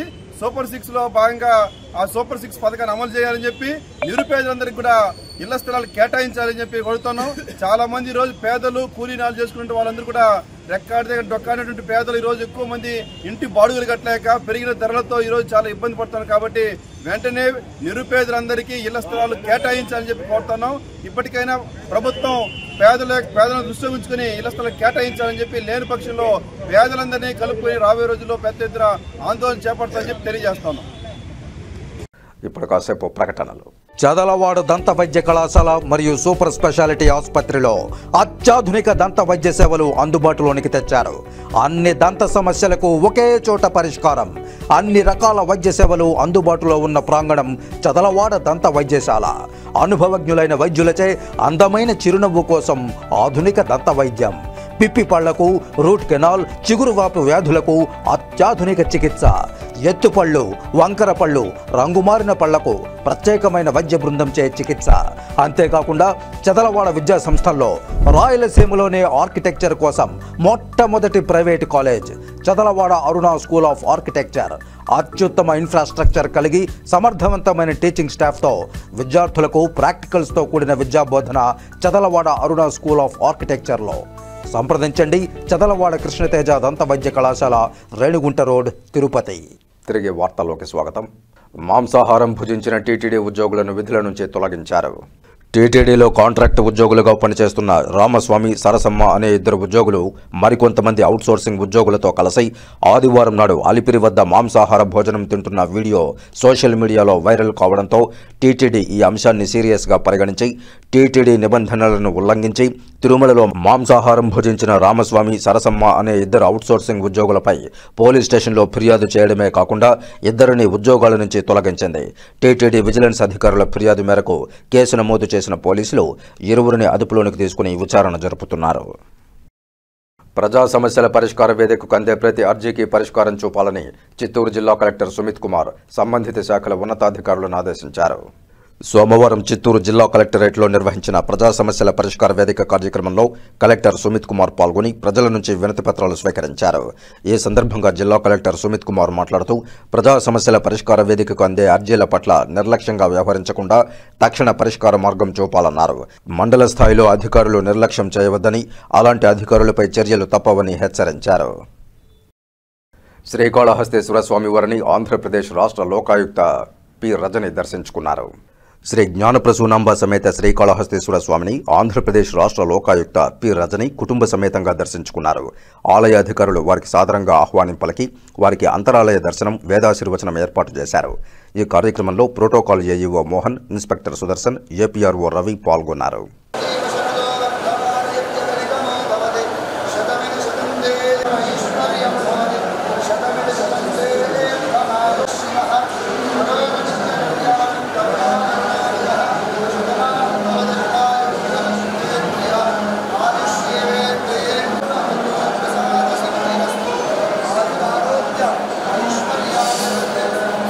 భూ సమస్యలను త్వరగా పరిష్కరిస్తామని, వరద బాధితులకు ప్రభుత్వం మంజూరు చేసిన సహాయం అందజేయడంలో ఎలాంటి అవకతవకలకు అవకాశం లేదని శ్రీకాళహస్తి ఆర్డీఓ భానుప్రకాష్ రెడ్డి స్పష్టం చేశారు. ప్రజా సమస్యల పరిష్కార వేదికలో సోమవారం శ్రీకాళహస్తి ఆర్డీఓ కార్యాలయంలో పలువురు రైతులు తమ సమస్యలను పరిష్కరించాలని ఆర్డీఓకు విన్నవించారు. పలువురు తమ భూ సమస్యలు పరిష్కరించాలని అర్జీలు సమర్పించారు. కొందరు దారి సమస్యలు, మరికొందరు పట్టాదారు పాసు పుస్తకాల్లో సర్వే నెంబర్లు తారుమారు తదితర సమస్యలకు సంబంధించి వినతి పత్రాలను ఆర్డీఓ భానుప్రకాష్ రెడ్డికి అందజేశారు. వివిధ ప్రాంతాల నుంచి విచ్చేసిన రైతులు ఆర్డీఓ భానుప్రకాష్ రెడ్డిని కలిసి తమ సమస్యలను వివరించారు. కొందరు తమ భూములకు వెళ్లే దారి అడ్డగిస్తున్నారని ఫిర్యాదు చేశారు. మరికొందరు పట్టాదారు పాసు పుస్తకాల్లో సర్వే నెంబర్లు తారుమారు, భూ సర్వేకు సంబంధించిన సమస్యలను ఆర్డీఓ దృష్టికి తీసుకువచ్చారు. ఆయా సమస్యలను వెంటనే పరిష్కరించేలా సంబంధిత అధికారులను ఆర్డీఓ ఆదేశించారు. ఆర్డీఓ భానుప్రకాష్ రెడ్డి మాట్లాడుతూ రైతు సమస్యలను త్వరగా పరిష్కరిస్తామని తెలిపారు. కేవీబీపురం మండలంలో రాయల చెరువుకు గండిపడి దెబ్బతిన్న వరద గ్రామాలకు ప్రభుత్వ సహాయం మంజూరు చేసిందని, ప్రభుత్వం మంజూరు చేసిన సహాయాన్ని బాధిత కుటుంబాలకు అందజేయడం జరిగిందన్నారు. ఎస్ఎల్పురంలో పరిహారం పంపిణీలో ఎలాంటి అవకతవకలు చోటు చేసుకోలేదని ఆర్డీఓ భానుప్రకాష్ రెడ్డి స్పష్టం చేశారు. నేడు అనగా 10వ తారీఖు నవంబర్ నెల 2025 తారీఖున పీజీఆర్ఎస్ యథావిధిగా ప్రతి సోమవారం పీజీఆర్ఎస్ నిర్వహించడం జరుగుతుంది. అదే ఈరోజు కూడా మొదలైంది. పొద్దుటి 10 నుంచి ఇప్పటి వరకు అంటే సుమారుగా 12 గంటల వరకు సుమారుగా ఒక 4 నుంచి 5 అర్జీలు రావడం జరిగింది. అన్ని రెవెన్యూ సమస్యలు అవడంతో వాటికి దారి పరిష్కారం కోసం వీటి కోసం అని ఫీల్డ్ విజిట్ చేసుకోవడం జరుగుతుంది వచ్చే 2 వీక్స్ లోపల. మరియు ఇంకొక అందరికీ విన్నపం, శ్రీకాళహస్తి కాన్స్టిట్యున్సీ మరియు సత్యవేడు కాన్స్టిట్యున్సీ వాళ్ళకు విన్నపం. కల్లత్తూరు గ్రామం మరియు కరతూరు హరిజనవాడ రెండు ఈ ఒల్లూరు ట్యాంకు కుప్పకూలిపడం వల్ల జరిగిన నష్టానికి అందరికీ ఒక పిలుపునివ్వడం జరుగుతుంది. ఎవరైతే తమ వారి యొక్క తోచినంత సాయం ఈ కల్లత్తూరు గ్రామ ప్రజలకు మరియు కల్లత్తూరు హరిజనవాడ ప్రజలకు చేయవలసిన కోరుచున్నాము. ఎందుకంటే సుమారుగా 600 కుటుంబాల వరకు నీట మునిగినాయి. ఆ కుటుంబాల్లో దేవుడు అదృష్టవశాత్తు ఏ ఒక్కరికి కూడా ప్రాణ నష్టం వాటిల్లకుండా ఉంది. కాకపోతే వారి యొక్క దిగ్భ్రాంతికి అందరికీ మన యొక్క మనస్ఫూర్తిగా తోడు ఉండాలని కోరుకుంటూ చేస్తున్నాం. మరియు ఈరోజు నిన్న సోషల్ మీడియాలోని మరియు పేపర్లోని ఒక వార్త రావడం జరిగింది. ఎస్ఎల్పురం గ్రామంలో 32 కుటుంబాలకు ఇచ్చిన ఆర్థిక సాయం, గవర్నమెంట్ నుంచి వచ్చిన ఆర్థిక సాయంలో ఒక 200 రూపాయలు 300 రూపాయలు లోకల్ నాయకులు వీళ్ళు తీసేసుకుంటున్నారని రావడం జరిగింది. అదంతా అవాస్తవం. ఎందుకంటే రెవెన్యూ డిపార్ట్మెంట్ మరియు పంచాయతీరాజ్ డిపార్ట్మెంట్ కలిపి రిలీఫ్ అమౌంట్ అయితే ఇవ్వడం జరిగింది. అక్కడ అలిగేషన్స్లో కూడా మేము అంటే రెవెన్యూ డిపార్ట్మెంట్ తీసుకుపోయి ఒక పొలిటీషియన్ చేతిలో డబ్బులు ఇస్తే అతను పంచిపెట్టారని ఉంది. ప్రతి ఒక్కరికి బయోమెట్రిక్ అథెంటికేషన్ వేసుకున్నాకే డబ్బులు ఇవ్వడం జరిగింది. వాళ్ళు కూడా 4 సైన్లు అయితే పెట్టడం జరిగింది. ఎక్విడెన్స్లో సైన్లు పెట్టినాకే వాళ్ళకి డబ్బులు హ్యాండ్ ఓవర్ చేయడం జరిగింది. నేరుగా ప్రజలకే డబ్బులు ఇవ్వడం జరిగింది రెవెన్యూ డిపార్ట్మెంట్. ఇలాంటి వచ్చిన అవాస్తవాలన్నీ ఇలా వచ్చిన వార్త అంతా కూడా అవాస్తవం తెలియజేయడం జరుగుతుంది. ధన్యవాదాలు. రేణిగుంట మండలం గాజులమండ్యం పోలీస్ స్టేషన్ పరిధిలో జరిగిన హత్య కేసులో 3 అరెస్టు చేసినట్లు అదనపు ఎస్పీ రవి మనోహరాచారి వెల్లడించారు. గాజులమండ్యం పోలీస్ స్టేషన్లో సోమవారం హత్య వివరాలను అడిషనల్ ఎస్పీ రవి మనోహరాచారి వెల్లడించారు. ఈ నెల నవంబర్ 6న గాజులమండ్యం పోలీస్ స్టేషన్ పరిధిలోని లక్ష్మీనగర్ సమీపంలో ఉన్న పాడుబడిన 3 అంతస్తుల భవనం వద్ద దుర్వాసన వస్తోందని ఇచ్చిన ఫిర్యాదు మేరకు కేసు నమోదు చేసినట్లు తెలిపారు. Renigunta urban CI Jayachandra, Gajulamandyam SI సుధాకర్లు, సైంటిఫిక్ టీం, క్లూస్ టీంతో సంఘటనా స్థలానికి చేరుకుని పరిశీలించగా మృతదేహం లభ్యమైందన్నారు.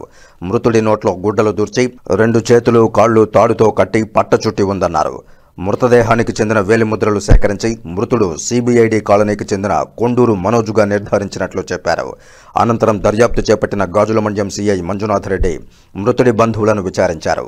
తిరుపతి జిల్లా ఎస్పీ సుబ్బరాయుడు ఆదేశాల మేరకు అదనపు ఎస్పీ రవి మనోహరాచారి పర్యవేక్షణలో రేణిగుంట డీఎస్పీ శ్రీనివాసరావు ఆధ్వర్యంలో దర్యాప్తు కొనసాగించి ముఖ్యమైన ఆధారాలను సేకరించారు. ఆదివారం ఉదయం సుమారు 8 గంటలకు వచ్చిన విశ్వసనీయ సమాచారం మేరకు గాజులమండ్యం సిఐ మంజునాథ్ రెడ్డి సిబ్బందితో కలిసి రేణిగుంట కడప మార్గంలోని ఆలయం వద్ద 3 అనుమానితులను అదుపులోనికి తీసుకున్నట్లు చెప్పారు. పెద్దల సమక్షంలో విచారించగా ప్రధాన నిందితుడు A1 Hariprasad, A2 Sudhakar, A3 శాంసన్లు హత్య చేసినట్లు ఒప్పుకున్నారన్నారు. అదేవిధంగా గతంలో మనోజ్, హరిప్రసాద్లు ఇద్దరు గతంలో దొంగతనం కేసుల్లో పాలుపంచుకుని జైలుకు వెళ్లినట్లు తెలిపారు. కొన్ని కేసుల్లో హరిప్రసాద్ పేరు చెప్పి ఇబ్బంది పెట్టడం, అలాగే హరిప్రసాద్ కాళ్లకు గాయమై నడవలేని స్థితి రావడంతో మనోజ్ అతనిని ఎగతాళి చేస్తూ భార్య గురించి తప్పుడు వ్యాఖ్యలు చేయడం వల్ల మనోజ్పై కక్ష పెంచుకున్నాడన్నారు. ముందుగా ప్లాస్టిక్ పట్ట, తాళ్లు, ప్లాస్టిక్ టేపులను కొనుగోలు చేసుకున్నారని, లక్ష్మీనగర్లోని తన ఇంటికి మనోజ్ను పిలిపించుకుని అన్నదమ్ముళ్లైన హరిప్రసాద్, సుధాకర్లు తన స్నేహితుడైన శాంసన్తో కలిసి 3 మనోజ్ చేతులు కాళ్లు కట్టి నోటికి టేపు వేసి ఊపిరాడకుండా చంపి మృతదేహాన్ని ప్లాస్టిక్ కవర్లో చుట్టి ఎదురుగా ఉన్న అసంపూర్ణ భవనంలోకి సంపులో వేసి దుర్వాసన రాకుండా ఆపై బండరాయి తీసుకుని వచ్చి కప్పిపెట్టినట్లు విచారణలో బయటపడిందన్నారు. నిందితులను అరెస్టు చేసి జ్యుడిషియల్ రిమాండ్ నిమిత్తం న్యాయస్థానంలో హాజరుపరుస్తున్నట్లు చెప్పారు. ఈ హత్యకు సంబంధించి కేవలం 4 రోజుల్లో ఛేదించి నిందితులను అరెస్టు చేసినందుకు తిరుపతి జిల్లా ఎస్పీ ఎల్ సుబ్బరాయుడు పోలీసు బృందాన్ని అభినందిస్తూ వారికి రివార్డులు ప్రకటించారు. అడిషనల్ ఎస్పీ రవి మనోహరాచారి సిబ్బందికి ఈ సందర్భంగా రివార్డులను అందజేశారు. ఈ సమావేశంలో DSP Srinivasarao, CI Manjunath Reddy, SI Sudhakar, సిబ్బంది తదితరులు పాల్గొన్నారు. లక్ష్మీనగర్ సమీపంలో ఉన్నటువంటి పాడుబడ్డ 3 అంతస్తుల అని దాని మీద కంప్లైంట్ ఇచ్చినప్పుడు అతనికి వేరే వాళ్ళు ఎవరో తెలియజేశారు. ఆ తెలియజేసిన దాని మీద ఒక కంప్లైంట్ తీసుకొని అక్కడికి పోయి చూస్తే ఒక సంపు ఉంది. సంపులో ఒక మానవాకారానికి పట్టా చుట్టి పడేసినట్టుగా ఉంది. సో దాన్ని సబ్సిక్వెంట్గా ఆ ఇచ్చిన కంప్లైంట్ మీద ఎఫ్ఐఆర్ చేసి ఆ పట్టాన్ని తొలగిస్తే ఒక మానవ శరీరం ఉంది అందులో చనిపోయినటువంటిది. దాన్ని క్లూస్ టీమ్ సహాయంతో, ఆర్ఎఫ్ఎస్ఎల్ సైంటిఫిక్ టీమ్ సహాయంతో ఆ నేరస్థలానికి పిలిపించి ఆ మృతుడి యొక్క వేలిముద్రను తీస్తే అతను గతంలో ఒక ప్రీవియస్ వైర్ అఫెండర్, అతని పేరు కొండూరు మనోజ్. అతను చాలా కాలంగా వైర్ అఫెన్సెస్ చేస్తున్నటువంటి గత చరిత్ర ఉంది, అతని నేర చరిత్ర ఉంది. తర్వాత దీంట్లో సరే సబ్సిక్వెంట్గా దాన్ని దర్యాప్తులో తేలింది ఏమంటే ఇతనితో పాటు ఇతన్ని ఒక ముగ్గురు ముద్దాయిలు, హరిప్రసాద్ అనే అతను, అదేవిధంగా సుధాకర్ అతని తమ్ముడు సుధాకర్, అదే శ్యామ్సన్ అనే ఇంకొక స్నేహితుడు, ఈ ముగ్గురు కూడా ఇతన్ని చంపినట్లుగా మాకు దర్యాప్తులో తేలింది. దాంట్లో ఏమంటే ఇతను ఎక్కడైనా దొరికితే కారణం అతను చెప్పిన కారణం ఏంటంటే ఎక్కడైనా దొరికితే నాతో పాటు హరిప్రసాద్కు చేశాడు అని ఒకటి, అతని భార్య మీద ఏదో అనవసరంగా కామెంట్స్ చేయడం ఒకటి. సో ఇలా 2-3 వాళ్ళిద్దరి మధ్యలో చిన్న చిన్నవి ఉన్నాయి. దానివల్ల ఇంటికి పిలిపించి అతన్ని చంపి మా బాడీని అంత ర్యాప్ చేసి ఇక్కడ ఉండేటువంటి ఇప్పుడు చెప్పినటువంటి ఎక్కడైతే బాడీ దొరికిందో ఆ బాడీ ఉన్నటువంటి ప్రదేశంలో పడేశారు.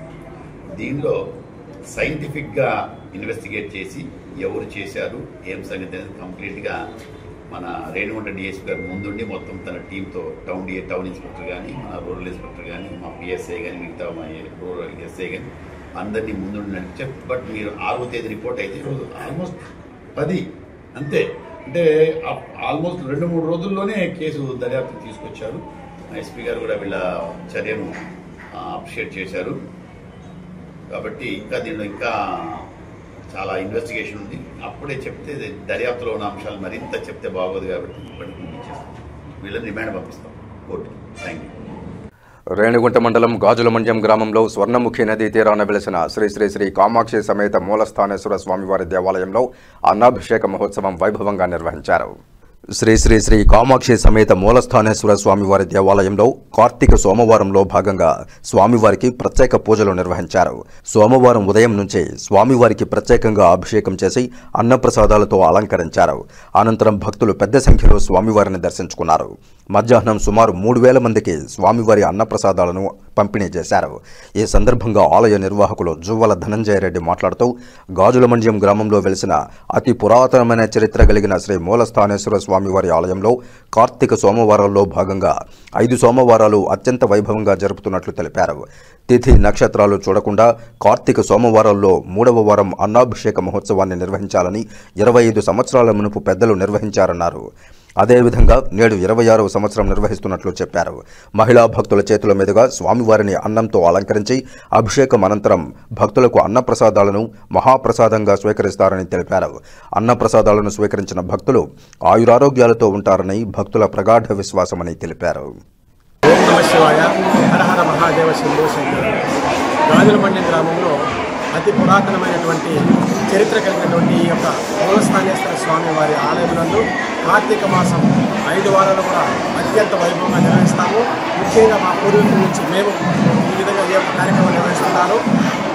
గత 25 సంవత్సరాలుగా తిథి నక్షత్రం చూడము 3వ కార్తీక సోమవారం రోజు 3వ సోమవారం రోజు అన్నాభిషేక మహోత్సవం నిర్వహించాలని ఆ కాలంలో 25 సంవత్సరాల ముందు పెద్దలు నిర్ణయించారు. అదేవిధంగా ఇది 26 సంవత్సరాలు నడుస్తూ ఉంది. 26 సంవత్సరాలుగా తిథి నక్షత్రం చూడకుండా 3వ కార్తీక సోమవారం మహిళా భక్తులు కానీ అందరూ కూడా తమ స్వహస్తాలతో స్వామివారిని అన్నంతో అభిషేకించి ఆ యొక్క అభిషేకం అలంకారం చేసినటువంటి స్వామిని దర్శించుకొని ఆ తర్వాత అన్నాభిషేక మహోత్సవంలో ఉండేటటువంటి ఆ యొక్క శివలింగమూర్తిని ప్రసాదంగా మహాప్రసాదాన్ని స్వీకరిస్తారు. ఈ విధంగా ఈ యొక్క అన్నాభిషేకం అభిషేకించినటువంటి ఈ యొక్క మహాప్రసాదాన్ని స్వీకరిస్తే అందరూ కూడా ఆయురారోగ్యం ఉంటారని మా యొక్క భక్తుల ప్రగాఢ విశ్వాసం. కాబట్టి ఈ యొక్క కార్యక్రమాన్ని తండోపతండాలుగా గాజులబండి గ్రామంలో చుట్టుపక్కల తిరుపతి, రేణుగుంట చుట్టుపక్కల గ్రామస్తులు కూడా వందల సంఖ్యలో పాల్గొని వారి యొక్క ఆశీర్వాదం పొందడం మాకెంతో ఆనందంగా ఉంది. కాబట్టి ఈ యొక్క కార్యక్రమాలు ఇంతటితో కాకుండా అన్నదానం తర్వాత మధ్యాహ్నం అన్నదాన కార్యక్రమం ఉంటుంది. దాని తర్వాత కూడా రాత్రి నందివాహనంపై పార్వతీ పరమేశ్వర ఆలయ ప్రదక్షిణ కార్యక్రమం ఉంటుంది. దీని తర్వాత కూడా ఈ సంవత్సరం కొత్తగా శివలీలలు అనేటటువంటి పౌరాణిక నాటకం కూడా ఉంటుంది. కాబట్టి ఈ యొక్క కార్యక్రమాల్లో భక్తులంతా పాల్గొని స్వామివారి కృపకు పాత్ర కావాలని మనసారా కోరుకుంటున్నాం. ఓం నమ శివాయ, ఓం నమ శివాయ, ఓం నమ శివాయ. హర హర మహాదేవ, హర హర మహాదేవ, ఓం నమ శివాయ, ఓం నమ శివాయ. ప్రజా సమస్యల పరిష్కార వేదిక పీజీఆర్ఎస్ కార్యక్రమంలో వచ్చిన అర్జీలకు నాణ్యమైన పరిష్కారం చూపాలని తిరుపతి జిల్లా కలెక్టర్ డాక్టర్ ఎస్ వెంకటేశ్వర్ సంబంధిత అధికారులను ఆదేశించారు. సోమవారం ఉదయం జిల్లా కలెక్టరేట్లో ఏర్పాటు చేసిన ప్రజా సమస్యల పరిష్కార వేదిక పీజీఆర్ఎస్లో జిల్లా కలెక్టర్ అర్జీదారులకు గౌరవప్రదంగా కుర్చీ ఏర్పాటుతో వివిధ ప్రాంతాల నుండి వచ్చిన అర్జీదారులకు త్రాగునీటి సౌకర్యం, మెడికల్ క్యాంప్ తదితర సౌకర్యాలను కల్పించి వారి సమస్యలను సావధానంగా వింటూ అర్జీలు స్వీకరించారు. ఈ సందర్భంగా పీజీఆర్ఎస్లో వచ్చిన అర్జీలకు నాణ్యమైన పరిష్కారం చూపాలని, అర్జీదారుల సమస్యలపై నిర్లక్ష్యం వహించరాదని తెలిపారు. పెండింగ్ బియాండ్ ఎస్ఎల్ఏ ఓపెనింగ్ లేకుండా అర్జీదారుడు సంతృప్తి చెందేలా అర్జీలకు పరిష్కారం చూపాలన్నారు. పీజీఆర్ఎస్లో వచ్చే అర్జీలపై నిర్లక్ష్యం వహిస్తే శాఖాపరమైన చర్యలు తీసుకుంటామని తెలిపారు. ట్రైనీ కలెక్టర్ సందీప్ రఘువంశీతో పాటు స్పెషల్ డిప్యూటీ కలెక్టర్లు దేవేంద్రరెడ్డి, రోజ్మాండ్, సుధారాణి ప్రజల నుండి అర్జీలు స్వీకరించారు. వివిధ ప్రాంతాల నుండి వచ్చిన అర్జీదారుల నుండి వినతులను స్వీకరించి ఆన్లైన్ నమోదుతో సిబ్బంది రసీదులు అందించారు. కాగా రెవెన్యూ శాఖకు 169, సివిల్ సప్లైస్కు 4, మున్సిపల్ అడ్మినిస్ట్రేషన్కు 7, సర్వే శాఖకు 10, రూరల్ డెవలప్మెంట్కు 1, రూరల్ పావర్టీకి 7, పంచాయతీరాజ్కు 13, పాఠశాల విద్యాశాఖకు 4, పోలీసు శాఖకు 18, విద్యుత్ శాఖకు 2, రిజిస్ట్రేషన్ శాఖకు 4, మెడికల్ ఎడ్యుకేషన్కు 1, కాలుష్య నివారణ బోర్డుకు 1, ఎంప్లాయ్మెంట్ మరియు శిక్షణకు 1, ఇరిగేషన్ శాఖకు 4, హౌసింగ్కు 1, టిడ్కోకు 1, హార్టికల్చర్కు 1, ఆర్ఎండ్బికి 1, వికలాంగులు మరియు వయోవృద్ధుల సంక్షేమ శాఖకు 2, కోఆపరేటివ్ సొసైటీకి 1, పబ్లిక్ హెల్త్కు 6, జాతీయ రహదారులకు 2, కార్మిక శాఖకు 1, గిరిజన సంక్షేమ శాఖకు 1, సాంఘిక సంక్షేమ శాఖకు 1, ఫుడ్ సేఫ్టీకి 1, అటవీ శాఖకు 1, మొత్తం 266 వినతులు రావడం జరిగిందని, సంబంధిత అధికారులందరూ సదరు అర్జీలపై ప్రత్యేక దృష్టి సారించి వేగవంతంగా పరిష్కరించాలని స్పందనకు హాజరైన వివిధ శాఖలకు సంబంధించిన జిల్లా అధికారులను జిల్లా కలెక్టర్ ఆదేశించారు. సినీభక్కిలో జరిగిన గంజాయి అక్రమ రవాణాను చంద్రగిరి పోలీసులు చాకచక్యంగా ఛేదించారని తిరుపతి జిల్లా ఎస్పీ ఎల్ సుబ్బరాయుడు తెలియజేశారు. సోమవారం మీడియా సమావేశంలో తిరుపతి జిల్లా ఎస్పీ ఎల్ సుబ్బరాయుడు వివరాలు వెల్లడించారు. ఈ సందర్భంగా ఎస్పీ మాట్లాడుతూ జిల్లా పోలీసులు గంజాయి అక్రమ రవాణాపై కఠిన చర్యలు తీసుకుంటూ దాన్ని పూర్తిగా అరికట్టే దిశగా నిరంతరంగా పనిచేస్తున్నారన్నారు. ఈ క్రమంలో చంద్రగిరి పోలీసులు మరో విజయవంతమైన ఆపరేషన్ను నిర్వహించారని తెలిపారు. గంజాయి అక్రమ రవాణాపై సమాచారం రావడంతో చంద్రగిరి డీఎస్పీ ప్రసాద్, పాకాల సిఐ మరియు Chandragiri MRO, Chandragiri CI M Suresh Kumar, RC Puram SI M Bhaktavatsalam, Chandragiri SI Y Anitha బృందం నవంబర్ 9వ తేదీన మధ్యాహ్నం తిరుపతి నాయుడుపేట జాతీయ రహదారి తువ్వచేనుపల్లి గ్రామ సమీపంలో ప్రత్యేక తనిఖీలు చేపట్టిందన్నారు. ఒరిస్సా నుండి తమిళనాడు రాష్ట్రానికి చెందిన పొన్నుస్వామి సెల్వరాజ్ గంజాయి అక్రమ రవాణాను సినీ భక్కిలో తరలిస్తూ ఉండగా చంద్రగిరి పోలీసులు చాకచక్యంగా పట్టుకున్నారన్నారు. ముద్దాయి తరలిస్తున్న కారులో సాధారణ తనిఖీ చేయగా ఏ విధమైన గంజాయి కనబడలేదన్నారు. అయితే అనుమానంతో పోలీసు జాగిలం సహాయంతో తనిఖీ చేయగా జాగిలం కారులోని dash board, gear box, tyre stepney భాగంలో ఉన్నట్లు కనిపెట్టిందన్న వాహనంలో దాచిన 27 ప్యాకెట్ల గంజాయి మొత్తం 32.730 కిలోలు కనుగొనబడ్డాయన్నారు. అనంతరం వాహనం నడుపుతున్న తమిళనాడు రాష్ట్రానికి చెందిన పొన్నుస్వామి సెల్వరాజును అరెస్టు చేశామన్నారు. వాహనంలో దొరికిన గంజాయి, 2 మొబైల్ ఫోన్లు, వాహనాన్ని స్వాధీనం చేసుకుని సుమారు 6 లక్షల రూపాయల విలువైన సొత్తును జప్తు చేశామని తెలిపారు. ఈ సందర్భంగా ఎస్పీ సుబ్బరాయుడు హెచ్చరిస్తూ గంజాయి మరియు మత్తు పదార్థాల అక్రమ రవాణాలో ఎవరైనా పాల్గొన్నా కఠినమైన చట్టపరమైన చర్యలు తప్పవన్నారు. ఇటువంటి మత్తు పదార్థాలు యువత భవిష్యత్తును నాశనం చేస్తున్నాయన్నారు. సమాజం నుండి ఈ వ్యసనాన్ని పూర్తిగా తొలగించేందుకు పోలీసు శాఖ కట్టుబడి ఉందని తెలిపారు. ప్రజలు కూడా పోలీసులకు సహకరించి ఇటువంటి అక్రమ కార్యకలాపాలను వెంటనే పోలీసులకు సమాచారం అందివ్వాలన్నారు. మత్తు పదార్థాలపై కఠిన చర్యలు కొనసాగుతోందని జిల్లా ఎస్పీ ఎల్ సుబ్బరాయుడు స్పష్టం చేశారు. జిల్లా ప్రజలు, పాత్రికేయులు పోలీసు వారికి సహకరించాలని, సహకరించాలని, ఎక్కడైనా ఇలాంటి అక్రమ రవాణా చూసినట్లు సమాచారం అందితే వెంటనే పోలీస్ కంట్రోల్ రూమ్ 112కు సమాచారం అందించి సహకరించాలని జిల్లా ఎస్పీ ఎల్ సుబ్బరాయుడు విజ్ఞప్తి చేశారు. సమాచారం అందించిన వారి వివరాలు గోప్యంగా ఉంచబడతాయని తెలిపారు. అనంతరం జిల్లా ఎస్పీ ఈ కేసులో ప్రతిభ కనపరిచిన చంద్రగిరి డీఎస్పీ ప్రసాద్, సిఐలు ఎం సురేష్ కుమార్, చంద్రగిరి, సుదర్శన్ పాకాల, ఎస్ఐలు ఎం భక్తవత్సలం, వై అనిత, తరుణ్, మంజుల మరియు పోలీసు బృందాన్ని అభినందించి రివార్డులు అందజేశారు. నిన్న చంద్రగిరి కాన్స్టిట్యున్సీలో Chandragiri DSP, Chandragiri inspector, Pakala inspector వచ్చిన సమాచారం మేరకు పనబాకం ఏరియాలో హైవే మీద వెహికల్ చెకింగ్ చేస్తున్నప్పుడు ఒక బొలెరో వెహికల్లో అనుమానాస్పదంగా పొన్నుస్వామి అనే వ్యక్తి, యాక్చువల్గా తమిళనాడుకు చెందిన వ్యక్తి ఒక బొలెరోలో వస్తుండడం గమనించి అతనిని కంట్రోల్ తీసుకోవడం జరిగింది. తర్వాత ఆ వెహికల్లో ఎక్కడ కనపడకుండా అతను డాష్ బోర్డు, గేర్ బాక్సు, వెనకాల ఒక టైర్ ఉండే ప్రాంతంలో కనపడకుండా లోపల దాదాపు 31 kgs గాంజాని దాచి అతను ప్రయాణిస్తున్నాడు. ఇతను ఒరిస్సా ప్రాంతంలో ఒకప్పుడు చదువుకున్నాడు. సో ఆ పరిచయాలతో అక్కడి నుండి శివకాశి మరియు తమిళనాడులో ఆ ప్రాంతంలో వారికి అమ్మడానికి ఇతను తీసుకెళ్ళడం జరుగుతోంది.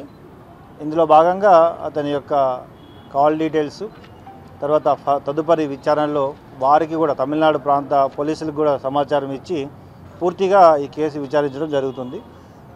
ఈ కేసులో ముఖ్యంగా కేవలం వెహికల్ బయటికి కనపడే విధంగా వెళ్తున్నా కానీ మా చంద్రగిరి పోలీసు వారు మా డాగ్ స్క్వాడ్లో ఉండే ట్రేసర్ డాగ్ని సపరేట్గా ఈ గాంజా లేదా డ్రగ్స్ని ఐడెంటిఫై చేసే డాగ్ని తీసుకొచ్చి డాగ్ ద్వారా ఇది పూర్తిగా సమాచారాన్ని ఎక్కడ ఉంది తీసుకొని తీయడంలో పనిచేసిన మా డాగ్ స్క్వాడ్ మరియు చంద్రగిరి పోలీసుని అభినందిస్తూ ఈ ప్రెస్ మీట్ ద్వారా ప్రజలందరికీ కూడా తెలియజేయడం, ఎట్టి పరిస్థితిలో కూడా తిరుపతి జిల్లాలో డ్రగ్స్ని అలో చేయడం జరగదు.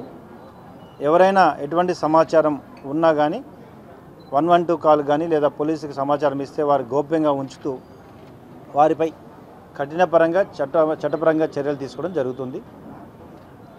చాలామందిని ఐడెంటిఫై చేయడం జరిగింది ఇప్పటివరకు. తొందరలో ఈ గాంజా ఎవరైతే ట్రాన్స్పోర్ట్ చేస్తున్నారో, ఎవరైతే అమ్ముతున్నారో వారిని పూర్తిగా నిర్మూలించడానికి పీడీ యాక్ట్ కూడా పెట్టడం జరుగుతుంది. అంతేకాకుండా ఎవరైతే వినియోగిస్తున్నారో వారికి ఫస్ట్ టైం అయితే కౌన్సిలింగ్ చేయడం, తర్వాత అయితే వారిపై కూడా షీట్లు ఓపెన్ చేసి ఫర్దర్ వారిపై కంప్లీట్గా వాచ్ పెట్టడం జరుగుతుంది. ప్రజలు కూడా ఈ విషయంలో సహకరించాలి. ఎక్కడ ఇటువంటి సమాచారం ఉన్నా కానీ పోలీసు వారికి తెలియజేస్తే తప్పకుండా వాటిపై కఠిన చర్యలు తీసుకోవడం జరుగుతుంది. గుడిమల్లంలో వెలిసిన శ్రీ పరశురామేశ్వర స్వామివారి దేవాలయంలో కార్తీక సోమవారం సందర్భంగా స్వామివారిని విశేష సంఖ్యలో భక్తులు దర్శించుకున్నారు.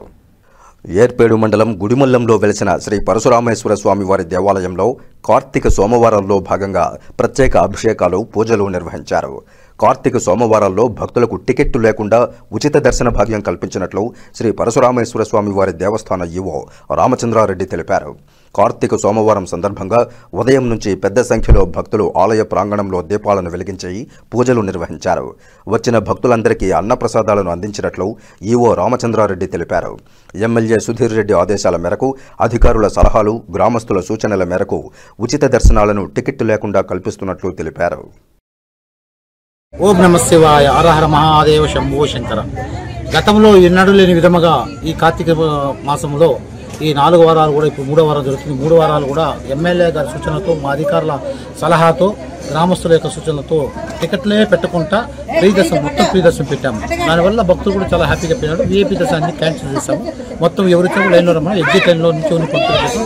అదేవిధంగా ఈ కార్తీక మాసం పూర్తిగా ప్రతిరోజు కూడా దాదాపు 200 మందికి అన్నదాన కార్యక్రమం చేస్తున్నాము. అదేవిధంగా ఈరోజు ఈ 3వ సోమవారం 250 మంది చేస్తే సారపోయింది అన్నము. రేపు వారం ఒక 500 మంది కూడా అన్నదానం చేస్తాము.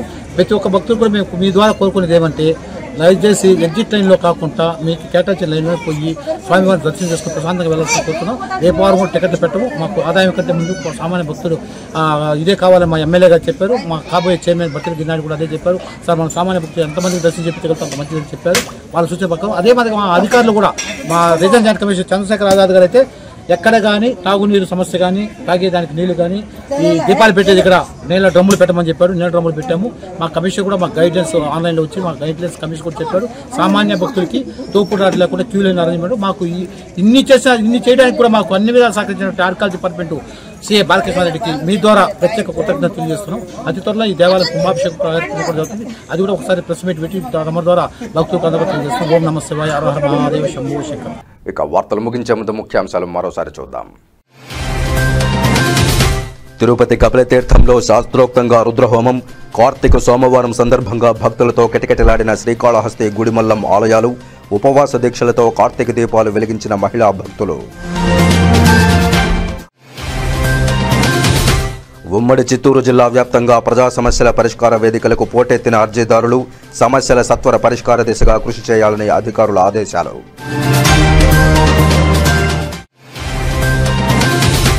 శని భక్కిలో గంజాయి అక్రమ రవాణాను ఛేదించిన పోలీసులు. 32 కిలోల గంజాయి, వాహనం స్వాధీనం. గంజాయి అక్రమ రవాణా చేసిన ప్రమేయం ఉన్న పీడీ యాక్ట్. తిరుపతి జిల్లా ఎస్పీ ఎల్ సుబ్బరాయుడు వెల్లడి.